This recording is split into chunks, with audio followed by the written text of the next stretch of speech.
los evangelios, ¿sí?, son de alguna forma la instrucción de Yeshua. Yeshua, Jesús, ¿no? Yeshua, el nombre hebreo de Jesús. Y así como Moisés tiene su ley, su Torá, ¿no?, la ley de Moisés, los 5 libros de Génesis a Deuteronomio, ¿está bien? Entonces, eso está muy presente en la Biblia, la ley de Moisés, que es la Torá de Moisés, la instrucción. Así cuando vamos a los evangelios, y podemos incluir inclusive el libro de Hechos, encontramos de alguna forma la Torá, la instrucción de Yeshua. ¿Se dan cuenta? ¿Dónde vamos a encontrar testimonio de lo que Yeshua enseñó o hizo? En los evangelios, ¿sí? ¿Dónde vamos a encontrar las cosas que hizo Moisés, las enseñanzas relacionadas con Moisés y demás? En la Torá. Entonces nuestra visión es abordar el Evangelio de Juan como parte de esta Torá de Yeshua, ¿sí?, de esta instrucción de nuestro maestro. Y para eso, haciendo este puente, también, digamos, bueno, ¿cómo se estudia la Torá? ¿Cómo se estudia el Pentateuco? El pueblo de Israel, hasta el día de hoy, se aboca al estudio de la Torá, del Pentateuco. Todos los... Me están corriendo acá, me corre el arco. Estudian todos los sábados, todos los Shabbat, porciones de la Torá, ¿sí? Por ejemplo, ahora está en el libro de Números, ¿sí? Entonces, mañana, si ustedes tocan el timbre en la sinagoga o se conectan virtualmente donde quieran, van a ver que se está estudiando Números capítulo 8, 9, 10, etc. ¿Está bien? Pues son porciones que se dividen el Pentateuco para estudiar en todo el año, de una vez, desde Génesis a Deuteronomio. ¿Se entendió? Entonces, nosotros hemos hecho lo mismo. Hemos dividido el Evangelio de Juan en porciones, ¿sí? Y estas porciones son pequeñas unidades que nos permiten enfocarnos y encontrar ciertas pistas del tema. A veces hay palabras claves. Las porciones tienen nombres. Entonces nosotros también, así como las porciones de la Torá tienen nombres, nosotros hemos puesto nombres a las porciones de Juan. Entonces hoy estamos iniciando una nueva porción, que es la porción Lázaro, ¿sí?, o Elázar en hebreo, Elázar. Capítulo 11 y 12 del Evangelio de Juan, ¿sí? Entonces vamos a situarnos en el Evangelio de Juan, capítulo 11 y 12, pero hoy vamos a ver solamente el 11, ¿está bien? En el próximo encuentro, Dios mediante, terminaremos esta porción, que la he llamado Lázaro, o en hebreo Elázar, para completar con el capítulo 12, pero vayamos a centrarnos en el 11. ¿Alguien sabe de qué trata la historia de Juan 11? ¿De qué trata Juan 11? La resurrección de Lázaro. Sí, algunas Biblias tienen un pequeño titulito que ya los va a ayudar. ¿Está bien? Entonces, vamos a estudiar sobre el episodio, la narración de la resurrección de Lázaro. Algunos pequeños comentarios antes de empezar con la lectura. Son 4 evangelios. ¿Por qué son 4 evangelios? ¡Chan! ¿Por qué son 4 evangelios? ¿Por qué los evangelios son 4? ¿Sí? ¿Sí? Bueno, podrían ser más, podrían ser menos. Digo, bueno, si Dios quiso hacer una historia de Yeshua, había elegido a uno y hacía una sola historia, un solo evangelio, ¿sí? No funciona así, no funciona así. Lo que tenemos son distintas narrativas que se fueron, de alguna forma, agrupando o creciendo hasta tener los 4 evangelios que tenemos hoy. Por ejemplo, los evangelios sinópticos, Mateo, Marcos y Lucas. Se llaman evangelios sinópticos. ¿Escucharon esa palabra alguna vez? Sinópticos. Óptico viene de óptica, ¿sí? La misma óptica. Entonces hay 3 evangelios que son de la misma óptica. ¿Y quién queda afuera? El evangelio de Juan. ¿Está bien? Entonces, vemos que estos 4 evangelios nos dan miradas distintas. Hay 3 que supuestamente tienen miradas parecidas y hay alguien que se paró de la vereda del frente o en la tribuna del frente para ver el mismo partido desde la otra tribuna. ¿Se dan cuenta? Yo puedo ver el partido de distintas tribunas y voy a ver más de cerca al arquero o voy a ver más de cerca, no sé, al equipo contrario, a los defensores, a los atacantes. Entonces, el evangelio de Juan es como alguien que se paró en la tribuna del otro lado. ¿Está bien? Por eso no es parte de los evangelios sinópticos. Los evangelios sinópticos hay indicios de que quizás un evangelio copió o tomó historias de otro evangelio y las incluyó, ¿sí? Con estos pequeños ejemplos les doy muestras de que hubo un proceso de formación de los evangelios y hubo una intencionalidad. Fueron escritos con alguna motivación, fueron escritos para que alguien los lea, no fueron escritos para que la posteridad lea sobre la historia de Yeshua. Eso también es algo secundario, pero principalmente quien escribió o quienes compusieron, ¿sí? Porque es probable que detrás de cada evangelio no hay una sola mano, no hay una sola pluma, como se dice, sino que hay una primer pluma y después hay una edición y hay alguien que completa y que agrega y hace un trabajo editorial, como sucede con los libros. Ya me compré un libro como los presidentes, los expresidentes, los famosos, escribe un libro. Sí, dice que escribe un libro, tiene algunas ideas, pero hay otra mano que escribe y hay otra que corrige y hay otra que edita. No nos vayamos a creer que aquel famoso que escribe un libro lo escribió de punta a punta. ¿Se dan cuenta? Entonces, así pasa con los textos en general, ¿sí? Puede haber excepciones, pero en la Biblia encontramos mucho de esto. Y si volvemos a la Torá de Moisés, que hemos empezado con esto, también vamos a encontrar distintas manos, ¿sí? Y eso no significa que esté mal, sino que tenemos que nosotros entender el proceso. Tenemos que agradecer. Siempre que abrimos un evangelio o un libro de la Biblia, lo único que nos queda es agradecer. Gracias a quien fue, a quienes fueron, que están por detrás de esto, que lo hicieron. ¿Sí? Gracias a Dios y gracias a las personas. Entonces, bueno, pero entonces hubo más de un escritor del evangelio y esto, y sí. ¿Sabes? Ahora, si yo crecí con un pensamiento de que solamente los libros de la Biblia los tiene que escribir una persona de punta a punta, si no, no vale, eso es la regla, no sé quién escribió, no sé dónde salió, pero no es necesario. ¿Se dan cuenta? ¿Sí? Entonces tratamos siempre de romper algunos pensamientos o dogmas que nos llevan a leer la Biblia siempre de la misma forma. Y acá ya de entrada tenemos un evangelio que nos invita a pararnos en la vereda del frente, que nos invita a pararnos en la tribuna del frente. Dice, está bien, buenísimo, esta tribuna está linda, pero fíjate, probá un poco de la otra tribuna y vas a ver otras cosas. ¿Se dan cuenta? Entonces la Biblia en eso nos da distintos ángulos y estos distintos ángulos nos enriquecen, no nos empobrecen. Desde que nosotros aceptemos este desafío, de que nosotros aceptemos jugar este juego. ¿Sí? Entonces hemos visto en charlas anteriores que el Evangelio de Juan nos presenta varias cosas de forma original o única, ¿sí? Y esta no va a ser la excepción. Juan 11 no va a ser la excepción. Juan 11, al contrario, va a dejar de manifiesto que el Evangelio, este Evangelio va por unos carriles, no necesariamente los carriles que van los otros Evangelios. ¿Está bien? Algo que nos pasa a nosotros es decir, bueno, son 4 Evangelios, lo que hago yo es junto todo en mi cabeza. No me importa si lo dijo Juan, lo dijo Mateo, lo dijo Marcos, lo junto todo y para mí es una sola historia. Está bueno, sí, pero a veces no. ¿Se dan cuenta? A veces tenemos que entender, porque cada evangelio tiene su ambiente, tiene su contexto. ¿Está bien? Entonces nos quiere plantear un contexto. Si yo no entiendo eso, voy a quedarme corto al entender el evangelio. ¿Sí? Entonces, cada evangelio tiene su atmósfera, y el evangelio de Juan tiene mucha más atmósfera propia que los otros evangelios, que son más parecidos. Por eso lo llaman, ¿cómo se llamaban? Sintácticos, no.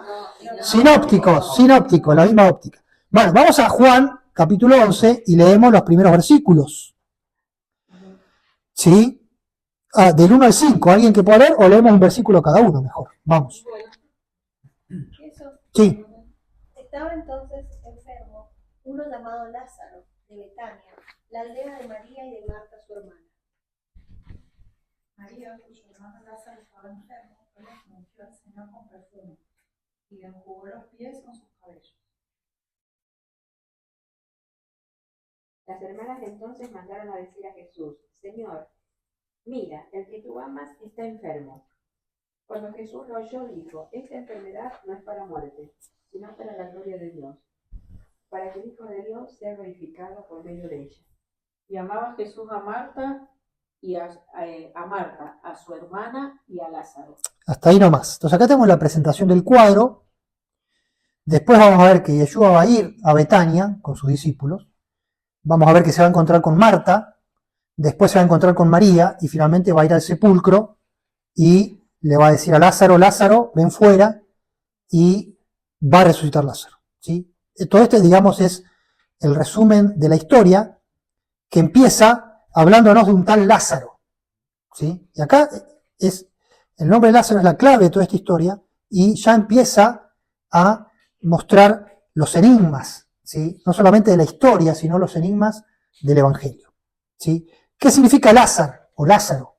Lázaro es una forma griega, Lazarus, de Elázar. Elázar significa Dios ayuda, ¿sí? Él es el nombre, digamos, genérico de Dios y Azar sería como ayudó, ¿sí? De ahí viene el nombre Esdras o Esra, que es ayuda. ¿Está bien? Un nombre bíblico, Esdras. ¿Se acuerdan de Esdras? Escriba Esdras. Bueno, acá tenemos a Elázar, que es un nombre hebreo, un nombre que encontramos ya en la Torá. ¿Se acuerdan quién se llamaba Eleazar? Un sacerdote, ¿sí? ¿Se acuerdan que Aarón tuvo 4 hijos? A 2 le fue mal porque murieron en el tabernáculo, Nadab y Abiú, y el que asume el sacerdocio es Eleazar, ¿sí? Este mismo nombre, Elázar o Eleazar, Dios ayuda y él es, dice el texto, hermano de ¿quiénes? De María y de Marta. De María y de Marta. O sea, se nos presenta como 3 hermanos. Que una de ellas es la que ungió. Y después va a decir el texto, esta María es aquella María que ungió, ¿sí? Ese es otro enigma, pero vamos primero con este.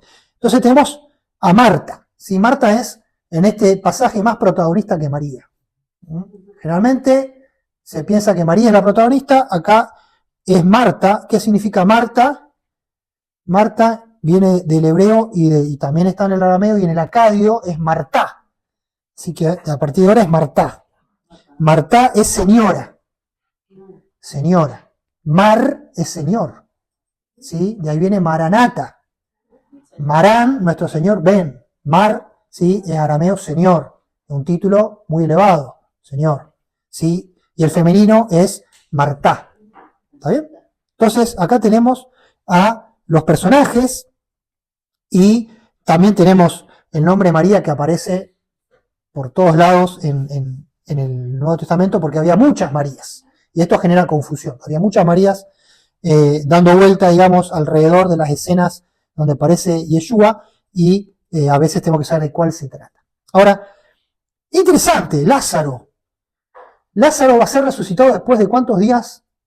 4 días en la tumba, ¿sí? ¿Les parece que es el milagro más fantástico de Yeshua? ¿O no? O sea, curar un enfermo es menos que resucitar un muerto. Resucitar un muerto que recién murió es menos que resucitar un muerto después de 4 días, ¿sí? Porque hay que revertir muchos procesos, ¿sí? Este 4.º día, el texto de alguna forma lo deja en evidencia porque en la antigüedad y en Israel, por lo tanto, en ese tiempo, no se sabía muy bien cómo saber si el muerto estaba muerto. Y hay testimonios de muertos que revivieron, epilepsia, coma, etc. ¿Sí? Entonces, dicen algunos textos antiguos que hasta el 3.er día andaban vigilando, ¿sí? Inclusive el concepto de cueva permitía al muerto sobrevivir en caso de volver a la vida, ¿sí? No estaba enterrado, estaba en una cueva, tenía un espacio mínimo y oxígeno. Entonces, el hecho de que sean el 4.º día, Marta le va a decir, hiede ya, Señor, no abra la tumba porque hiede ya, pasaron 4 días, está diciendo ya, no hay esperanza, ¿sí? Entonces, acá el texto nos quiere ir de una forma crítica al concepto de que esto es, sobre todo, capacidad de pensamiento o de fe, ¿sí? Y este texto tiene que ver con fe, ¿sí? Yeshua va a decir, si crees, ¿no? Vas a ver la gloria de Dios, le dice Yeshua a María.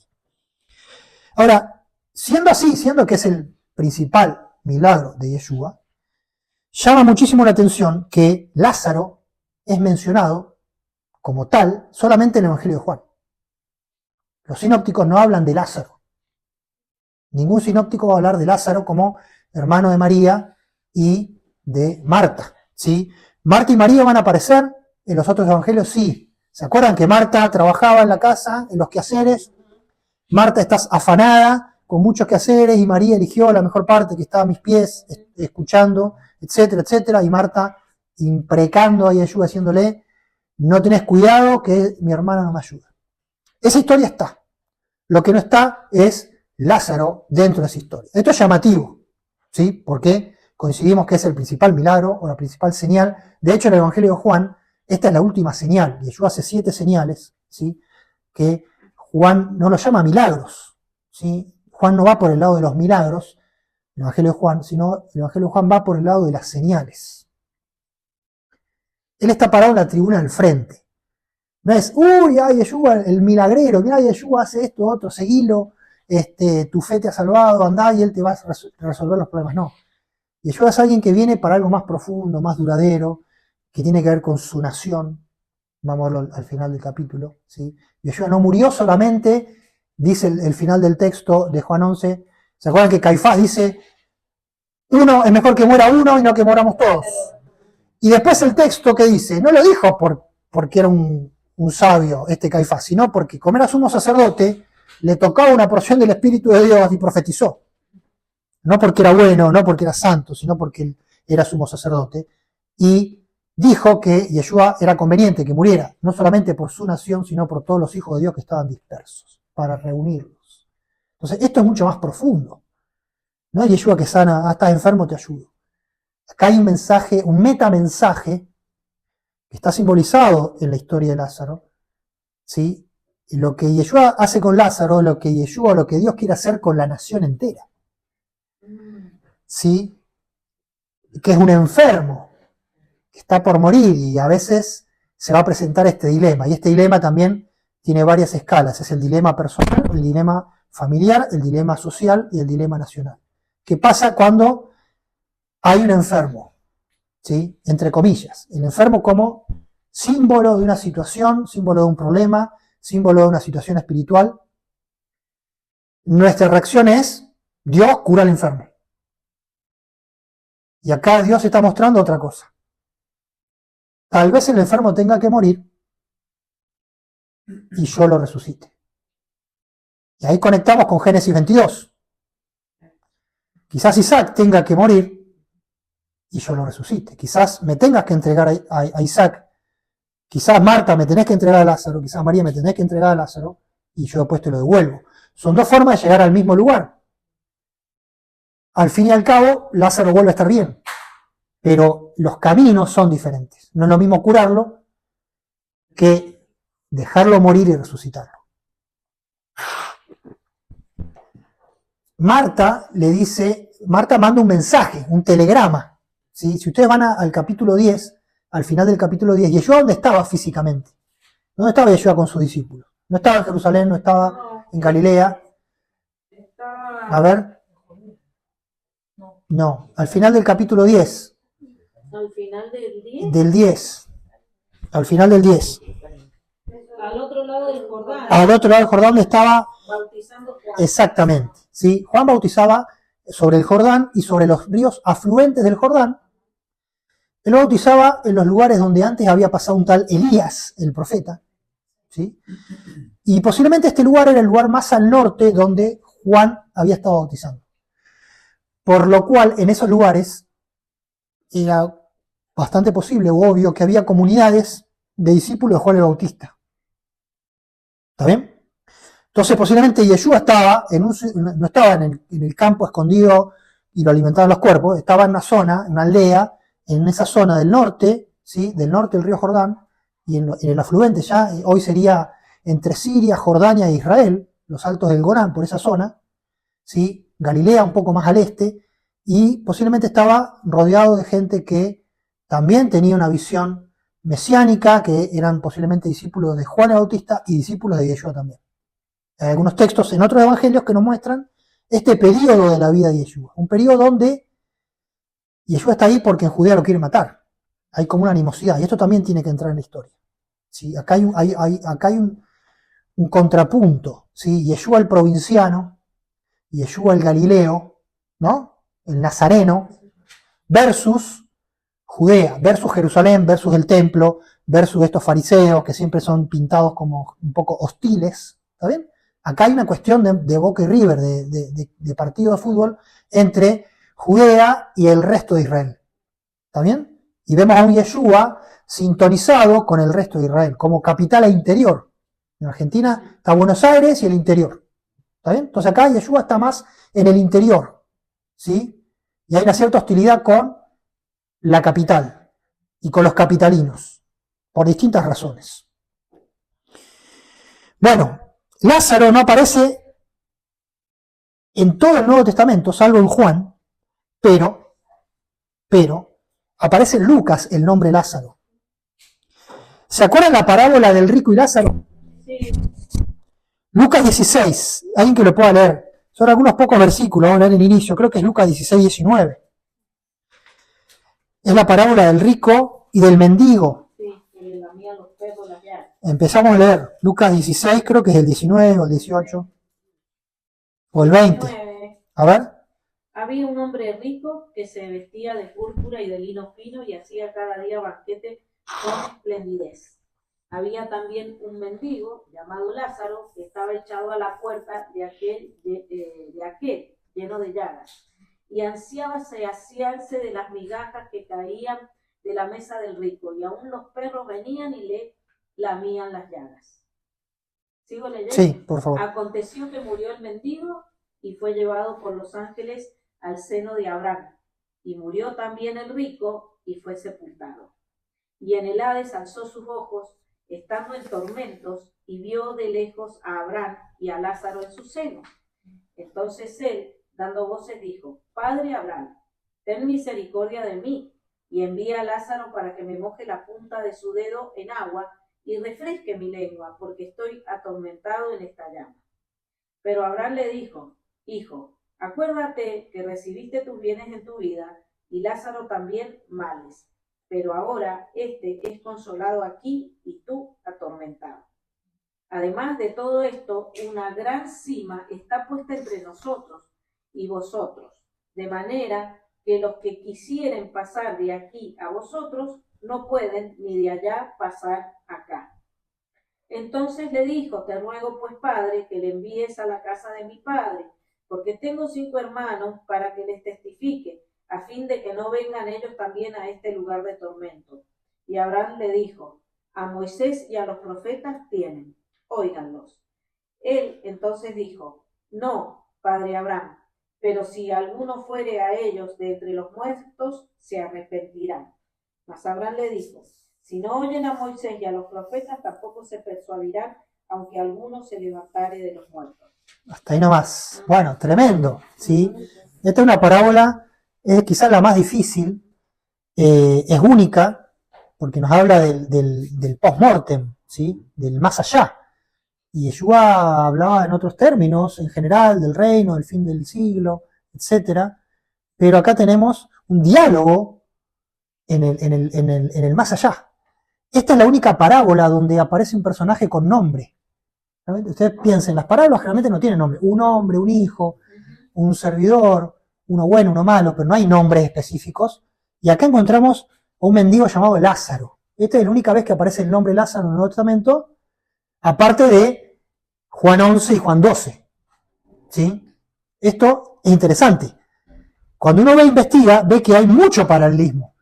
Y esto le agrega un poco de misterio. ¿Lázaro estaba enfermo? ¿El mendigo? Sí, estaba lleno de llagas. Los perros le lamían las llagas. Enfermedad de la piel. ¿Sí? La gran mayoría entiende que era leproso, que era lepra, que era la enfermedad de la piel y de las llagas y todo lo que tenía. Hasta el día de hoy, Lázaro es el patrono de los leprosos, ¿sí? Y de los enfermos. San Lázaro. ¿Está bien? Viene de acá. Entonces, este Lázaro es enfermo y nuestro Lázaro también está enfermo. Este Lázaro es pobre. ¿Será que nuestro Lázaro de la historia, hermano de Marta y María, era pobre? No dice, pero dice que vivía en Betania. ¿Qué significa Betania? Beit es casa, ¿sí? En hebreo, Bet Ania es casa de pobreza. Ania es humildad, pobreza, condición baja, ¿sí? Bienaventurados los pobres en espíritu. Bueno, eso, ¿sí? Te Los doy pobres. antes, si Marta, si una de las hermanas de Lázaro fue la que ungió al Señor, la que rompió el frasco de perfume, decían que esa mujer era prostituta. Bueno, ahí tenemos otra historia. Ahí tenemos más misterio, porque está la historia de la unción, que en algunos evangelios no se menciona que es María, inclusive en lo que vos decís, Lili, ¿sí? Si supiera quién es quien está ungiendo, y acá tenemos otra historia de unción, algunos piensan que son dos unciones diferentes, otro que es la misma, pero lo cierto es que tenemos acá dos Lázaros que tienen bastante paralelismo. La cuestión de la enfermedad, la cuestión de que son justos, ¿sí? No son malas personas. El mendigo va al seno de Abraham, ¿sí? El mendigo, Dios lo lleva a consolarlo en el más allá junto con Abraham, junto con los justos. ¿Está bien? En contraposición con el rico. Y acá de Lázaro, Lázaro resucitado por Yeshua, era amigo de Yeshua, Yeshua va a llorar por él, ¿sí? Y no tenía ningún impedimento moral, ni que Dios le dijo, no, ¿cómo vas a resucitar a este? Era que Yeshua andaba resucitando a quien quisiera, ¿sí? De hecho eran amigos, y Yeshua en Betania era como su segunda casa, ¿sí? Entonces tenemos que posar nuestros ojos en Betania. Todos los evangelios nos hablan de Betania, es una palabra que es una aldea que está sobre el monte de los Olivos. Tenemos Jerusalén, después al este tenemos un valle, el valle de Cedrón, después empieza el monte de los Olivos, donde estaba Getsemaní, y uno sigue caminando, sigue subiendo, y del otro lado, la ladera que da para el otro lado, estaba Betania, y cerca estaba otra aldea llamada Betfagé, ¿sí? Que también está mencionada en los evangelios. La entrada triunfal de Yeshua va a venir por ese lado. ¿Se acuerdan? Que encuentran el pollino, ¿sí? Lo encuentran en esa zona. Entonces, ¿qué pasa en Betania? En Betania, todos los evangelios nos dan testimonio. Ahí Yeshua pasaba la noche. Yeshua no pasaba la noche en Jerusalén. Cuando era de noche, él iba a Betania, o iba a Getsemaní, o dormía en una cueva, o en Getsemaní había una cueva, o dormía, no sabemos si en la casa de Lázaro. Sabemos que comió, en Juan 12 dice que comió con Lázaro en la aldea. Algunos dicen, bueno, no sabemos si es la casa de Lázaro específico. Ahora hay un texto muy interesante, los varios que mencionan a Betania, que es Mateo 26:6, si alguien lo puede leer. Tiene que ver con la unción de María, cuando María rompe el frasco de alabastro. Mateo 26:6. Sí, por favor. Y estando Jesús en Betania, en casa de Simón el leproso, vino a él una mujer con un vaso de alabastro de perfume de gran precio y lo derramó sobre la cabeza de él, estando sentado a la mesa. Bien. Fíjense que acá aparece otro personaje, que nadie lo invitó, pero los sinópticos lo ponen en situación. ¿Dónde estaba Yeshua comiendo? En casa de Simón el leproso. Oh, otro leproso. Otro enfermo, pero evidentemente debía estar curado, porque el leproso, bueno, esto levanta muchos pensamientos para tratar de entender. ¿Por qué? Porque los evangelios nos tiran pistas, Juan nos está llevando hacia un lugar y no tenemos toda la historia completa, pero sí tenemos los indicios para entender un poco más a Yeshua. ¿Qué hacía Yeshua en Betania? ¿Por qué reincidiría en Betania? Porque venía por otro lado. ¿Sí? Evidentemente, había personas muy caras al corazón de Yeshua en Betania. Lázaro, Marta, María y eventualmente Simón el leproso. ¿Sí? Hay estudios, ¿sí?, que intentan encuadrar esta situación y echar un poco más de luz. Entonces, teorías. Se trataba de Betania, una ciudad leprosa. ¿Qué quiero decir con esto? Los que tenían algún problema de lepra, eventualmente que se curaran o no, que eran justos, que eran piadosos, pero que tenían lepra, ¿qué les pasaba según la ley de Moisés? ¿Podían entrar al templo? No podían entrar al templo.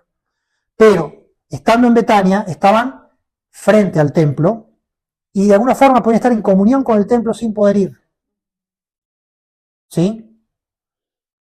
Esa es una teoría. Entonces, posiblemente ahí había judíos piadosos y había la cuestión de enfermedad, específicamente lepra. La lepra era un impedimento para ir al templo. Si había otra enfermedad que no estaba en la piel, sí que no era visible, la persona podía ir. Tenía problema de vista, va. Tenía problema de hígado, va al templo, no pasa nada. ¿Sí? Ahora, tiene problema en la piel, no puede ir. ¿Se dan cuenta? Y Yeshua se movía en ciertos círculos en contacto con discípulos de Juan el Bautista. ¿Sí? Había contacto. Juan el Bautista se cree que estaba a su vez en contacto con un movimiento que se llama el movimiento esenio, los esenios, los que estaban en el Mar Muerto, en Qumran. ¿Se acuerdan que encontraron los rollos del Mar Muerto en el desierto? Juan el Bautista va al desierto, el Espíritu lo lleva al desierto, y Yeshua también va al desierto 40 días.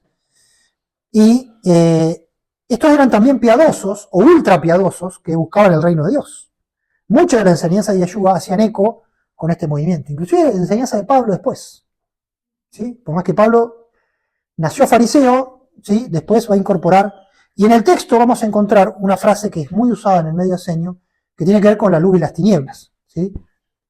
Los discípulos de Yeshua le van a decir, ¿para qué vas a ir a Jerusalén si te quieren matar? Volvamos al texto. Versículo 6 de Juan 11, seguimos leyendo, vamos. Sin embargo, cuando recibió la noticia de que Lázaro estaba enfermo, decidió quedarse 2 días más en donde estaba. Al tercer día les dijo a sus discípulos, regresemos a la región de Judea. Los discípulos le dijeron, Maestro, algunos de los judíos de esta región trataron de matarte hace poco. ¿Aún así quieres regresar allá? Jesús le respondió, cada día el sol brilla durante 12 horas. Si uno camina de día, no tropieza con nada, porque la luz del sol le alumbra el camino.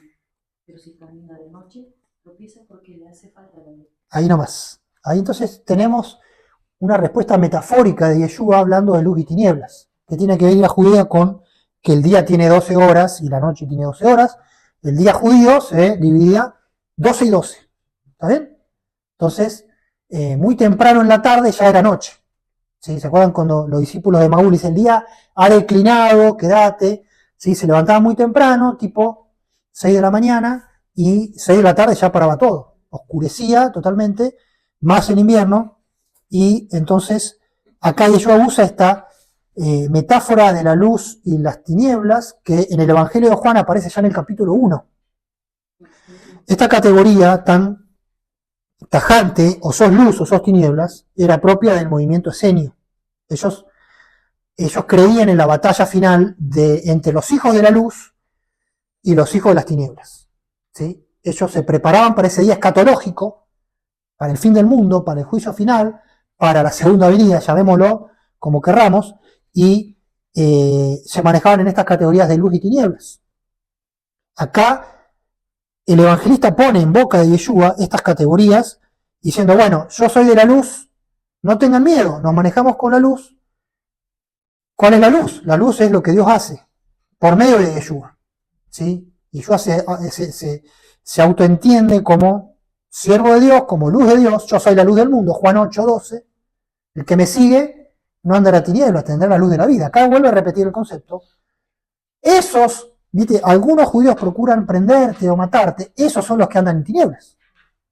Entonces, ya va a llegar la hora de que ellos actúen. ¿Sí? Ahora es mi hora, ya va a llegar la hora de que los judíos hagan su trabajo sucio, dice Yeshua, y me encarcelen y finalmente me maten. Acá hay como una anticipación. Yeshua se aparece acá como consciente de lo que le va a pasar. ¿Sí? Consciente y asumiendo naturalmente esto. Obviamente, estos escritos fueron escritos mucho después de la muerte y resurrección. ¿Sí? Cuando se escribe esto, ya la historia estaba sentenciada. ¿Está bien? Entonces, en ese momento, el evangelista nos muestra un Yeshua en total control de la situación. Se queda 2 días más donde estaba, tarda a propósito para que se muera Lázaro, eso tendríamos que decirlo crudamente, porque el texto nos lleva a pensar así, ¿no? Lázaro duerme, voy a despertarlo, se quedó 2 días más. Podría haberse quedado porque, bueno, tenía su agenda, ¿sí? Llama la atención es que Yeshua hace un esfuerzo en quedarse porque si no, él tenía que obedecer a Marta. El texto nos plantea que él tenía que obedecer a Marta y a María. Cuando llegan, las dos le reprochen.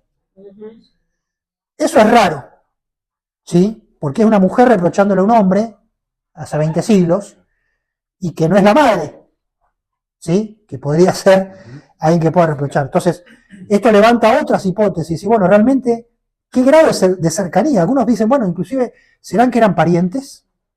¿Será que había familia de Yeshua? Para que haya tanta intimidad, tan bien se sentía Yeshua ahí, se sentía en casa.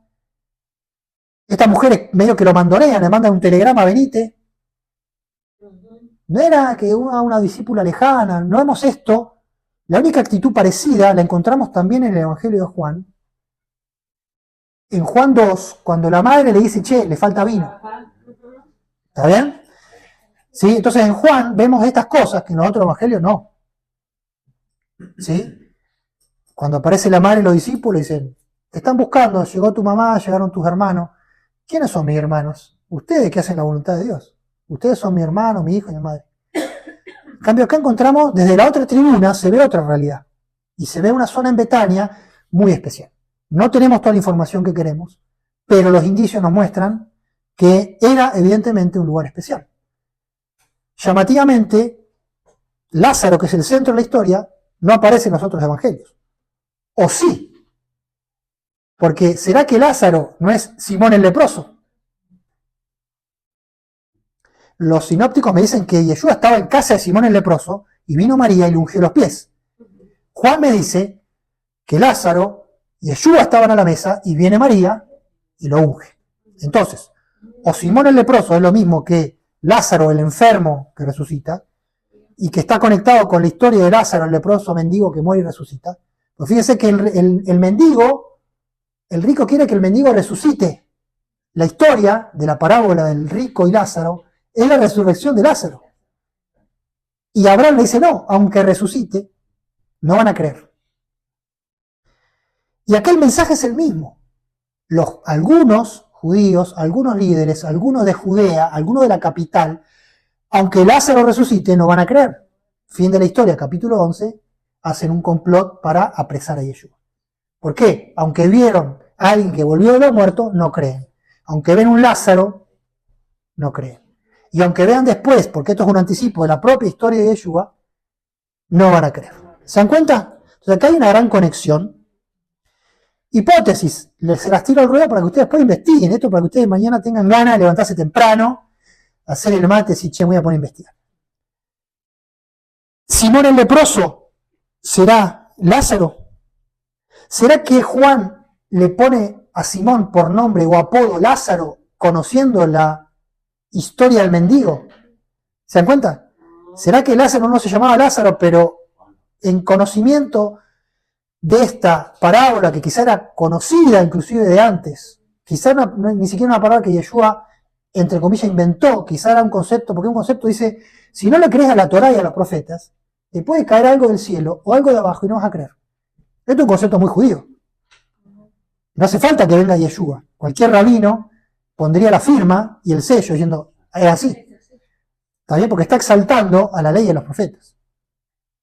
Entonces, posiblemente esta historia era una parábola de enseñanza, digo yo, conocida, aparece en el Evangelio, y quizás el evangelista, acá en este Evangelio, en Juan 11, toma prestado el nombre para darnos un metamensaje, muy típico en Juan. Juan no solo cuenta historias, no quiere contar historias. A veces parece como que no le gusta contar historias. Dicen, Juan 20:30, Juan capítulo 20, versículo 30. Hubo muchas cosas que hizo Yeshua. Hubo muchas cosas, historias, milagros, de todo. Pero yo junté estas pocas para que ustedes crean.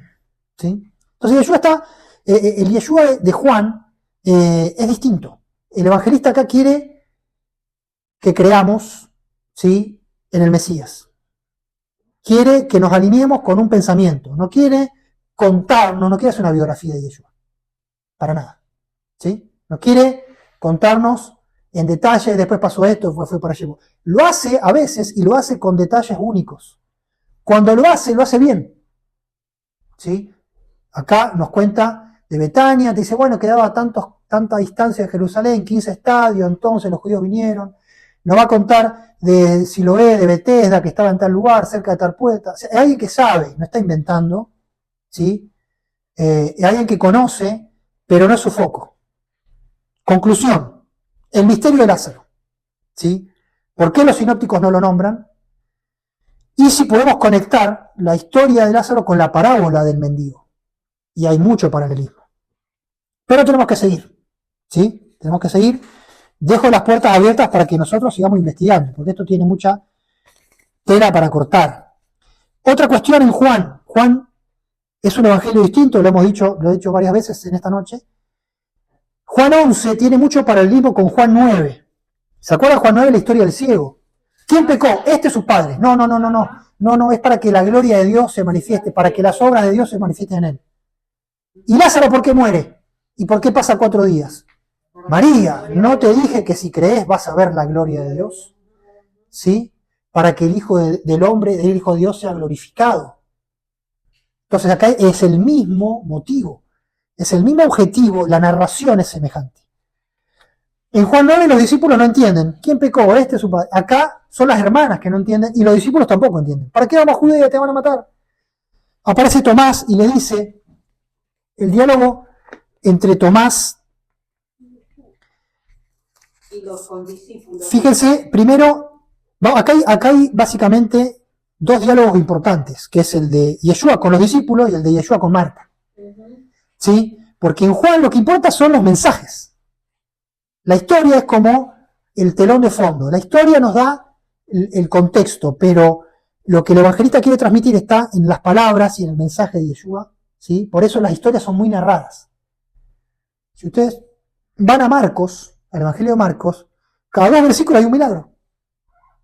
Yeshua no habla casi. Lo único que dice es tu fe te ha salvado. Es lo único que dice. O toma tu lecho y anda. Porque siempre de un milagro a otro. Vayan, Marcos. Tuc. En un capítulo tienen, no sé, 10 sanaciones. Acá, el evangelista se toma su tiempo, desglosa cada proceso, hay una narración, hay como una novela, ¿sí? Hay un guión.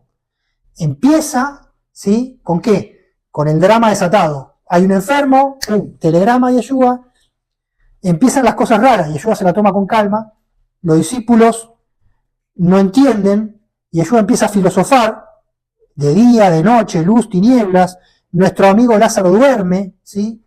A Yeshua parece que le gusta esto de jugar al misterio, ¿sí?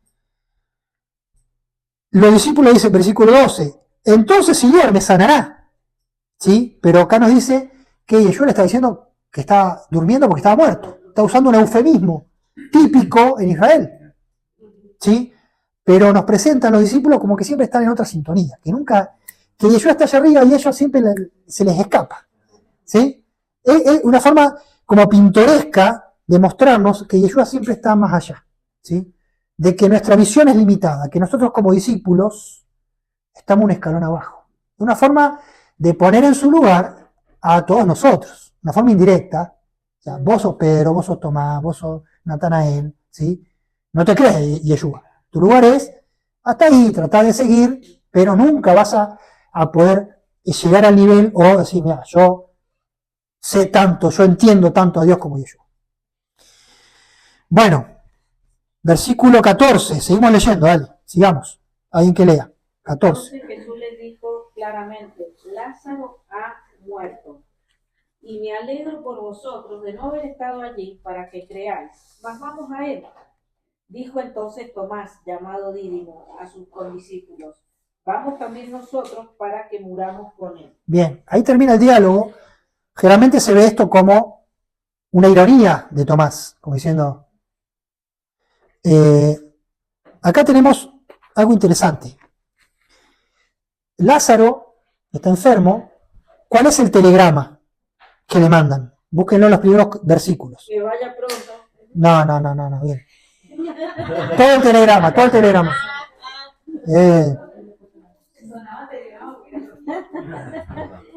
¿Qué dice? Vamos. Señor, mira, que tu amas está enfermo. Bien. Y el verso 35 dice, cuando Yeshua llora, Jesús lloró, dijeron los judíos, mirad cómo le amaba. Y algunos de ellos dijeron, no podía este que abrió los ojos al ciego, Juan 9, haber hecho también que Lázaro no muriera. Entonces acá tenemos el escenario donde es una historia paralela a Juan 9. Todo el mundo quiere sanidad y está frustrado porque hubo muerte. Y el único que la está viendo más allá es Yeshua, ¿sí? Que desde entrada en esta narración sabe lo que va a hacer. Entonces se nos muestra un Yeshua omnisciente, que no duda que Dios le va a dar el poder para resucitar un muerto después de 4 días. Algunos pueden ver en esto una cierta exageración del evangelista, ¿sí? Que el evangelista quiere poner a Yeshua tan arriba que lo está haciendo un tanto extravagante. Le está diciendo, bueno, sí, está durmiendo, me quedo acá 2 días. Como que la está canchereando. ¿Sí? Ahora, por eso digo, no tenemos que entender al Evangelio como un libro de historia o una biografía de Yeshua. ¿Sí? Hay una motivación, hay una narración, como dirían hoy los jóvenes, hay un plot. ¿Sí? Hay un guión. ¿Sí? Acá hay alguien que nos quiere llevar, no es simplemente alguien que está describiendo lo que vio, no es un testigo. Acá hay una producción editorial, acá hay un mensaje, ¿lo entienden? Es como prender Netflix y ver una serie. Desde el primer capítulo te están queriendo mostrar algo que recién en el último vas a entender. ¿Sí? Esto es literario, hay un efecto literario. Tenemos que entenderlo, tenemos que aceptarlo, tenemos que decir, wow, lo hizo bien. Pero no puedo decir que estrictamente todo lo que está acá, ¿sí? Estrictamente pasó. ¿Será que Yeshua realmente la canchereó como le está canchereando? Parece. ¿Dónde están los sentimientos de Yeshua? ¿Cuál fue el verdadero sentimiento de Yeshua? Yo creo que, vamos al verso 75, Yeshua llora, Yeshua se conmueve, ¿sí? Ahí el texto de repente nos pasa de un Yeshua omnisciente que va tranquilo, que se espera 2 días, a un Yeshua compenetrado, quebrado. ¿Se encuentra la montaña rusa? ¿Sí? Yeshua está allá arriba, va tranquilo, se demora, espera que, parece que está tranquilo con que haya un muerto, un velorio, que las personas lloren 4 días. Algunos dirían, bueno, sin necesidad, porque si lo iba a hacer antes. Y ahí conectamos con Génesis 22. ¿Se acuerdan? Hemos empezado, ustedes no estaban, leyendo Génesis 22 cuando Dios prueba a Abraham y le dice, sacrificá a Isaac tu hijo en el monte Moriah. Y cuando lo está por sacrificar, el ángel le dice, no lo hagas. Te estaba probando.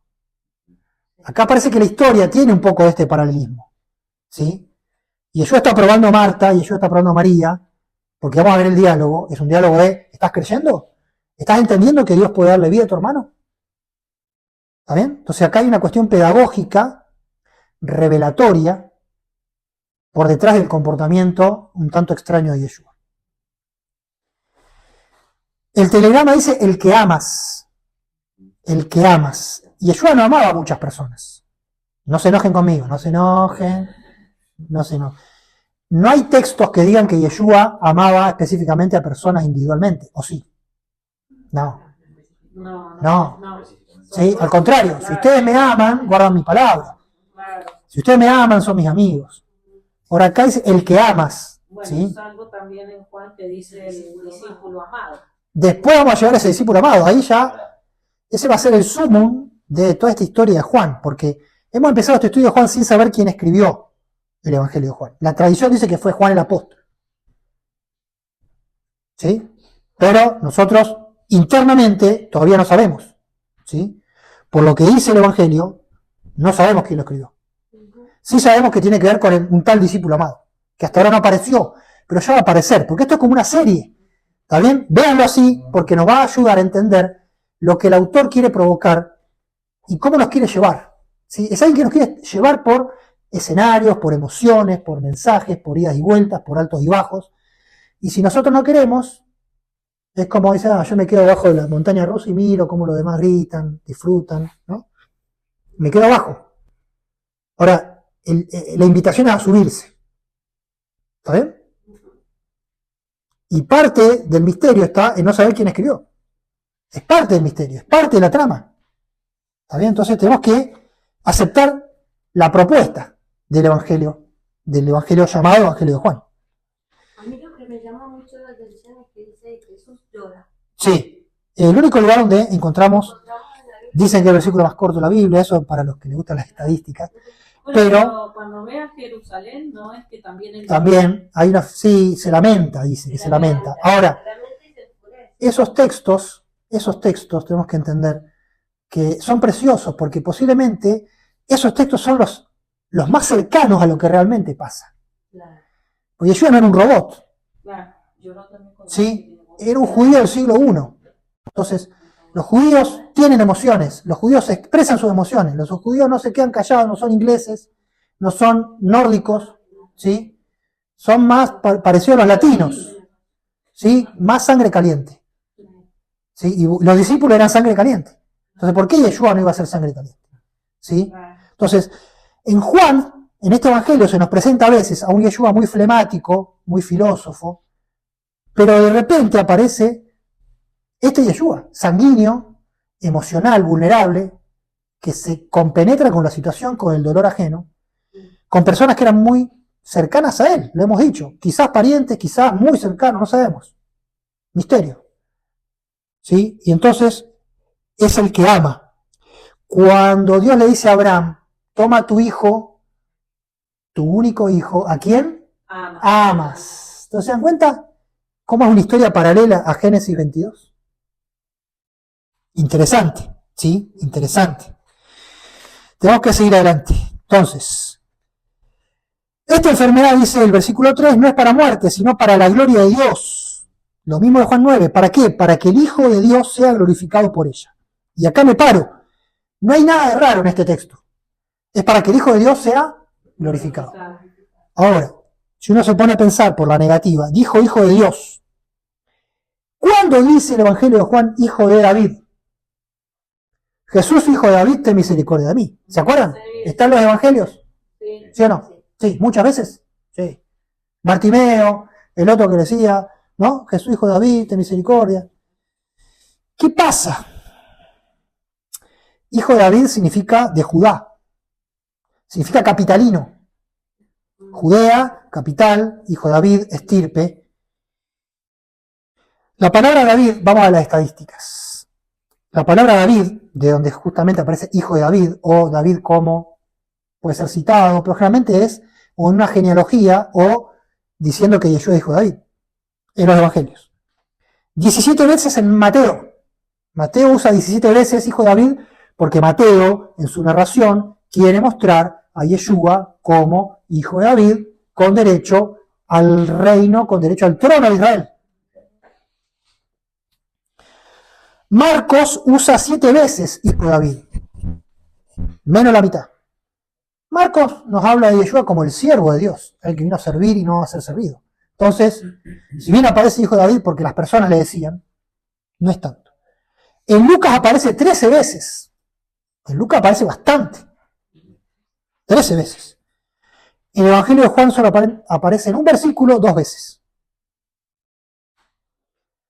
No es nadie diciendo que Yeshua es hijo de David, sino son los judíos hablando entre sí. Che, ¿no era que el Mesías tiene que venir de Belén? Nos decía la Escritura, el hijo de David, la ciudad de David, Belén. Y este no, nada que ver. Un texto raro, un texto que está en medio de la fiesta de tabernáculos. ¿Sí? Lo que quiero decir es que claramente en el Evangelio de Juan no interesa presentar a Yeshua como hijo de David. El argumento podría ser este. ¿Qué importa si es hijo de David si en realidad es hijo de Dios? Como diciendo, ¿qué vale más? El argumento es, Yeshua no es ni de la capital ni del interior. Yeshua es de arriba.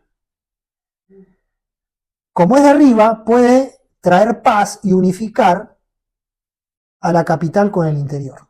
Este es uno de los metamensajes del Evangelio de Juan. Por eso Yeshua va a aparecer en Juan 4 con la mujer samaritana, charlando, se queda 2 días con los samaritanos, entro, como, duermo, enseño. ¿Sí? Es un Yeshua que viene a integrar. Lo vamos a ver esto al final del capítulo. Creo que lo podemos leer ahora para que ya nos quede bastante claro. 11:49, alguien que lo lea. ¿Sí? Después de la resurrección, se juntan los judíos diciendo, esto no puede ser. Entonces aparece Caifás, que dice Caifás en 11:49. Entonces Caifás, uno de ellos, sumo sacerdote aquel año, les dijo, vosotros no sabéis nada, ni pensáis que nos conviene que un hombre muera por el pueblo y no que toda la nación perezca. Esto no lo dijo por sí mismo, sino que como era sumo sacerdote aquel año profetizó que Jesús había de morir por la nación. Y no solamente por la nación, sino también para congregar en uno a los hijos de Dios que estaban dispersos. Bien, ahí. Entonces, hay una profecía de Caifás, sumo sacerdote, que dice que conviene que Yeshua muera en lugar del pueblo.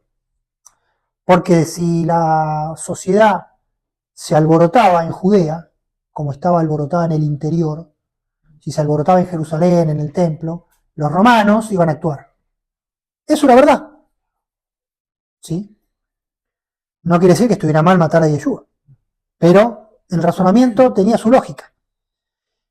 Para el autor del Evangelio, esto es una profecía que dice que Yeshua va a morir por el beneficio de la nación, pero no solamente por la nación.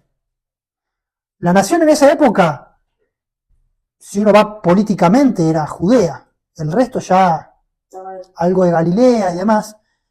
Pero como nación, como estructura, está hablando de esta porción de tierra que estaba con capital, que no era capital, pero su centro de fe, que era Jerusalén. Donde había parte del pueblo, pero había muchos más judíos fuera.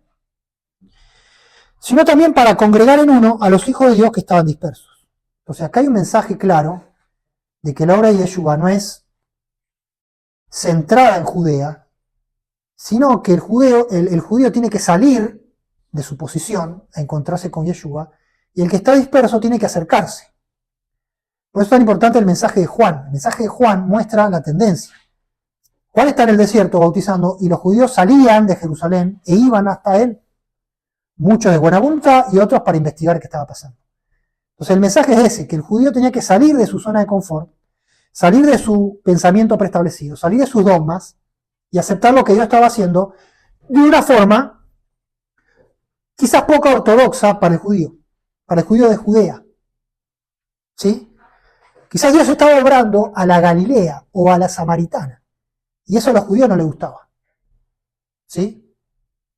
Entonces, este es el mensaje, que los judíos tenían que, de alguna forma, humillarse y aceptar que lo que Dios estaba haciendo no venía del medio de ellos, venía de afuera, venía de un nazareno, de un galileo, seguido por galileos. Entonces, si ustedes ven la demografía de Israel, Judea, como dice Hechos capítulo 1, Jerusalén, Judea, Samaria, hasta lo último de la tierra. Entonces, el promedio de todo eso es Yeshua.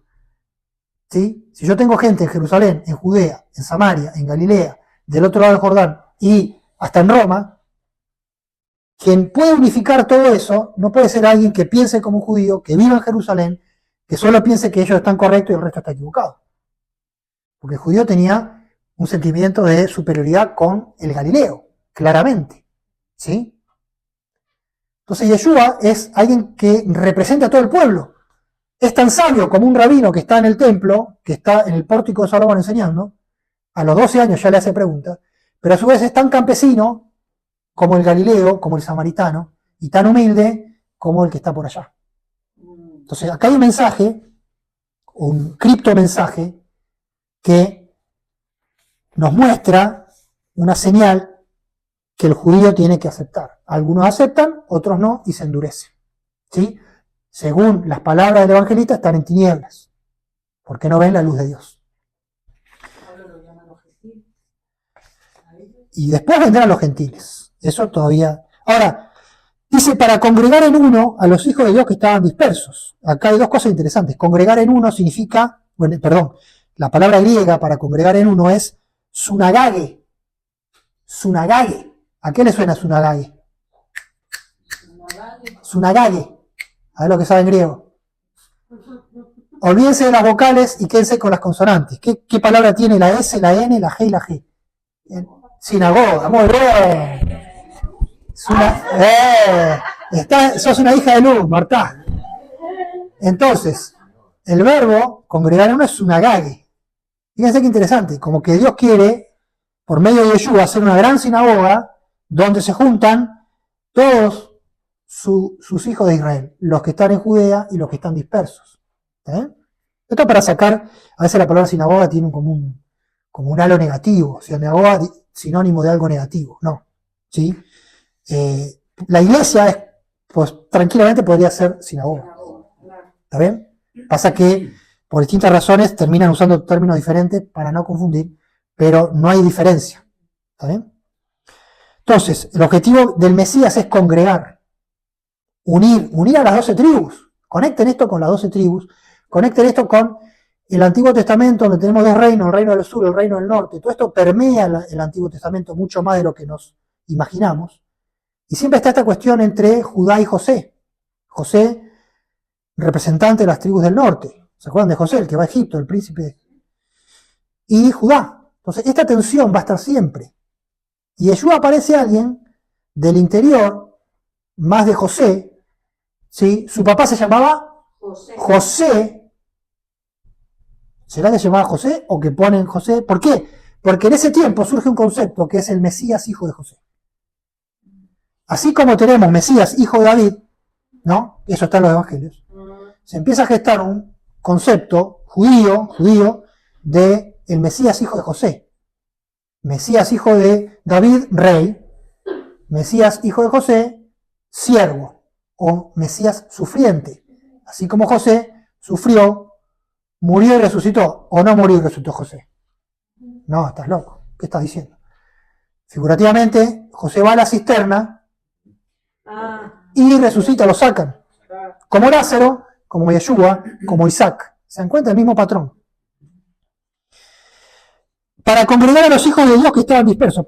Tanto lío para decir que Yeshua es el hijo de Dios. Y acá dice que cualquiera que está disperso es hijo de Dios. Para congregar a los hijos de Dios que estaban dispersos. Entonces, si cualquiera es hijo de Dios, entonces, ¿por qué tanto lío de que Yeshua es hijo de Dios? Lo van a matar por decir que Yeshua es hijo de Dios. 8 veces aparece hijo de Dios en Juan. 8 veces. Y muchas veces más, Yeshua diciendo yo soy hijo de mi Padre, que es Dios. O sea, el concepto de hijo de Dios en Juan está todo el tiempo. Y acá nos dice que Yeshua va a congregar a los hijos de Dios que están dispersos. Hay una trampita acá. ¿Cuál es la trampita? La trampita es la traducción. En griego tenemos palabras para hijo chico e hijo grande. En español tendríamos que decir hijo adulto o hijo pequeño. Entonces, acá la palabra es retoño, hijo pequeño. Y cuando aparece Yeshua, hijo de Dios, es el hijo grande, el hijo que ya está, ¿sí? Viejo, contá conmigo, prestame el auto, ya, ¿no? Ese es Yeshua, el hijo grande, el hijo adulto, el hijo ya, y los otros son hijos pequeños. ¿Está bien? Y él Pues no es lo mismo. no dice que él había venido a buscar a los hijos de Israel que estaban, o sea, los que salieron de Israel, a las tribus, así, a las ovejas perdidas de la casa de Israel. ¿Se dan cuenta cómo eso se conecta? ¿Sí? Hay conexiones profundas ahí. Tengo que terminar. Con más misterio, con más cosas que nos tienen que dejar pensando. Tomás dice, cuando habla de Tomás, dice, bien, le dijo Tomás llamado Dídimo, gemelo, mellizo. Acá también hay algo extraño porque la palabra Dídimo aparece en el Evangelio de Juan 3 veces. O sea, 3 veces el evangelista nos dice Tomás llamado Dídimo, Tomás 3 veces. Con una creo que estaría bien. 3 veces. Ningún otro evangelio y en ningún otro lugar del Nuevo Testamento aparece Dídimo. En los otros evangelios, Tomás solo es mencionado. Mateo, Marcos, Lucas. Tomás es mencionado en la lista de apóstoles. Estos son los 12 apóstoles de Yeshua. Pedro, Andrés su hermano, Juan, tarará, Tomás. Pero no sabemos qué hace, qué no hace Tomás. ¿Cuál es el carácter de Tomás? ¿Sí? Si fuera por los otros evangelios, desde la otra tribuna, Tomás no corta ni pincha. Desde esta tribuna, Tomás aparece mencionado 1, 2, 3, 4, 5, 6, 7, 8, 7 veces. En el Evangelio de Juan, Tomás tiene protagonismo. Si no veo las manos perforadas del Mesías, vayamos con él para morir con él, etcétera, etcétera. Va a estar en Juan 21, cuando están pescando y Yeshua se les aparece resucitado, va a estar también Tomás. Entonces, esto llama la atención porque Tomás es protagonista mucho más que otros en el Evangelio de Juan. Y esto nos llamó mi atención a decir, este evangelista que es el discípulo amado, pero no sabemos quién es, ¿a quién le da protagonismo? Porque, por ejemplo, este evangelio, el Evangelio de Juan, no menciona la lista de apóstoles. Si fuera por este evangelio, no sabemos si tenía 12 apóstoles, 30, 25, 8, no sabemos. Este evangelio, que se para en la tribuna del frente, a Pedro lo menciona 34 veces, o sea, Pedro a la cabeza. Porque Pedro es referencia en los 4 evangelios. El segundo es Felipe. Alguien que también en los otros aparece poco, acá aparece mucho. Felipe. Después aparece Tomás. En el ranking, tercero Tomás. Después aparece Natanael, que con este nombre Natanael solo aparece en el Evangelio de Juan. ¿Sí? Algunos dicen, no, este era el equivalente a no sé quién en otro evangelio. Algún otro nombre. 6 veces. Andrés 5 veces. Y pará de contar. Pará, y los hijos de Zebedeo. Los hijos de Zebedeo, que eran Juan y Jacobo, aparecen una sola vez en Juan 21, mencionados simplemente como hijos de Zebedeo. Jacobo y Juan, con su nombre, no aparecen nunca. ¿Se dan cuenta? Entonces, el supuesto autor de este evangelio no aparece nunca mencionado con su nombre. Alguno dirá, obvio, porque el que está hablando, no, el que está escribiendo no va a hablar de sí mismo. El discípulo amado aparece en 3 ocasiones, Juan 13, Juan 19, Juan 20. El otro discípulo, que es una forma que muchos entienden que es, habla del discípulo amado, pero está diciendo el otro discípulo, también misteriosamente, sin dar nombres, aparece en Juan 18, 2 veces, Juan 19, 2 veces, 4 veces en Juan 20. ¿Sí? Entonces, después de Pedro, este discípulo amado o el otro discípulo es el que más aparece. Es el contrapunto de Pedro. El resto, Felipe, Tomás, Natanael y Andrés, tienen cierto protagonismo. ¿Está bien? Cuando uno va a los sinópticos, ¿quiénes son los 3 principales? ¿Quiénes son los 3 que están en la transfiguración? ¿Quiénes son los 3 que iban con él y en su círculo íntimo? Pedro, Juan y Santiago. Juan y Santiago, Juan y Jacobo, los hijos de Zebedeo, que acá son mencionados de suerte en el último capítulo, ya perdidos. ¿Se dan cuenta? ¿Sí? ¿Se dan cuenta que acá el foco es otro? Que acá es otro testigo. ¿Sí? Posiblemente no era un apóstol. Posiblemente lo que está por detrás es alguien que tiene que ver mucho más con Betania que con los 12. ¿Se dan cuenta? Termina la historia. Juan habla con Marta. ¿Y cuál es el mensaje que le da Marta? Con esto sí prometo terminar. El mensaje es... Perdón, tomo mis anteojos de nuevo. Fíjense lo que dice. Dijo, Señor, si hubiese estado aquí, mi hermano no habría muerto. Mas también sé, ¿qué cosa? Ahora que todo lo que pidas a Dios, Dios te lo dará. Bueno, acá está citando una máxima, ¿no? Quizá un salmo, una verdad salmística. Yeshua le dice, tu hermano resucitará. Marta le dice, yo sé que resucitará en el día postrero. Marta, por lo que dice acá, creía en la resurrección. Por ejemplo, basado en Daniel 12, versículo 13. Y tú, Daniel, irás hasta el fin y reposarás, o sea, morirás, y te levantarás, o sea, resucitarás, para recibir tu heredad al final de los días. Final del libro de Daniel. Es la época, el libro de Daniel en adelante, donde se empieza a hablar de resurrección de una forma consistente. No siempre se habló de resurrección. Es un tema que a partir de la época de Daniel, del exilio, se empieza a hablar y mucho. Sobre todo la resurrección del justo, porque empiezan a morir justos a troche y moche, a mansalva, ¿sí? ¿Y qué? Dios no se cuida de esos justos que mueren. Dios se cuida y les promete resurrección. Entonces se desarrolla la doctrina de la resurrección. O casualidad, los saduceos no creían en esto. No era una creencia común, como uno puede creer, más vale que hay resurrección. No, no era tan común. En el templo no se creía esto. Yo soy la resurrección y la vida, el que cree en mí, aunque esté muerto, vivirá. Y todo aquel que cree y vive, que vive y cree en mí, no morirá eternamente. ¿Crees esto? Sí, Señor, he creído que eres el Cristo, ¿quién? El Hijo de Dios. Y a María le dice, si crees, verás, a Marta le dice, no te he dicho que si crees, verás la gloria de Dios. ¿Sí? Entonces acá el mensaje, y acá pensamos en el escritor del Evangelio y en su audiencia. Pensemos que esto fue escrito años después. Y Yeshua ya no estaba cuando se escribe esto. Tengo una audiencia y tengo a alguien que le escribe. ¿Cuál es el mensaje? Posiblemente tengan que pasar por la muerte. Fíjense la sutileza. El que cree en mí, aunque esté muerto, vivirá. La muerte aparece como una posibilidad concreta. Y todo aquel que vive y cree en mí no morirá eternamente. O sea, aunque crea en mí y esté vivo, va a morir, pero no va a morir eternamente. Entonces, si hacemos de este caldo, lo concentramos, lo ponemos en la olla, lo dejamos, ¿sí?, que saque todos los vapores, ¿sí?, concentremos este caldo, nos queda la médula, que es: necesitamos pasar por aflicciones, tener paciencia, saber que la muerte es inevitable, pero nos espera un reino y una resurrección. Cuando uno va a Apocalipsis se encuentra el mismo mensaje, ¿sí?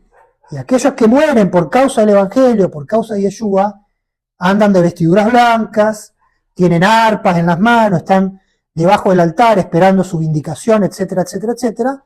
Sabemos que hay una escuela juanina que incluye el Evangelio y Apocalipsis y las cartas, ¿sí? No en vano se dice que el autor de todo eso es Juan, ¿sí? Lo que nos dice que hay un parentesco entre estos escritos. Y el Evangelio de Juan va a terminar diciendo, ¿se acuerdan que estaba Pedro y Yeshua? Señor, ¿me amas? ¿Sabes que te amo? Pedro, ¿me amas? Apacienta mi oveja. Y de repente estaba atrás el discípulo amado, dice, quede este, si yo quiero que él quede a ti. Y después dice, no, pero en realidad no estaba diciendo que iba a vivir para siempre, sino que, ¿qué estaba pasando? Este discípulo amado había muerto, Juan 21. ¿Sí? Entonces, dice el Evangelio, no es que Yeshua prometió que el discípulo amado no iba a morir, sino que si yo quiero que quede a ti, había como un dicho que no iba a morir. ¿Qué estaba pasando acá por detrás? Después de la resurrección de Yeshua, después del movimiento mesiánico, la expectativa era que ninguno de esa generación iba a morir. Que iba a venir Yeshua, iba a venir el reino, iba a venir lo nuevo. Y no estaba viniendo, y las personas estaban muriendo. Y muchos estaban diciendo, bueno, entonces, ¿qué pasó? ¿Está bien? Entonces acá el Evangelio quiere mostrar, por un lado, el poder de Yeshua sobre la vida y la muerte, el poder de Dios sobre la vida y la muerte, y darnos un mensaje de esperanza en medio de la realidad. Y la realidad de esa generación es que estaban muriendo. ¿Está bien? Como hoy nosotros, para nosotros 2000 años después es lo más común. Bueno, ¿sí? Vamos con el Señor, ¿sí? No, nadie tiene la expectativa de no morir, nos gustaría no morir. Pablo dice, bueno, ¿sí? Me gustaría ser revestido de inmortalidad, ¿se acuerdan? ¿Sí? Me gustaría que no ver muerte, pero entonces acá termina con un mensaje para el auditorio original, ¿sí? Que no somos nosotros, ¿sí? Un auditorio de la época para el cual se escribió el Evangelio y que necesitaba entender esto porque había expectativas que quizás no se correspondían con la realidad, ¿sí? ¿Por qué? Porque cada uno podía entender a Yeshua y al Evangelio y todo lo que Dios estaba haciendo de distintas formas. ¿Está bien? Porque era una época de efervescencia espiritual y de expectativa. Había mucha expectativa antes de Yeshua, durante Yeshua y después. Expectativa de reino, de libertad, de que los romanos se iban, de que Dios iba a implantar el reino, restaurará el reino de Israel en este tiempo. No les toca a ustedes saber los tiempos, las sazones, dice Hechos 1. O sea, calmar esta expectativa para que no se desborde y después sea fracaso, va a aparecer muchas veces en el Nuevo Testamento. ¿Ok? Entonces este es un mensaje que está por debajo, en el entre líneas, para vindicar a Dios su autoridad sobre la vida y la muerte, ¿sí? Para fortalecernos y para entender que en nuestra vida a veces la enfermedad es para que se cure y a veces la enfermedad, y hablo entre comillas, los procesos, las dificultades, a veces es mejor que muera, que pase un tiempo y Dios puede resucitar, ¿sí? Así que no nos enojemos con Dios si no está curando la enfermedad. Si su respuesta no es corta, ¿se dan cuenta? Respuesta corta, Dios me sana hoy.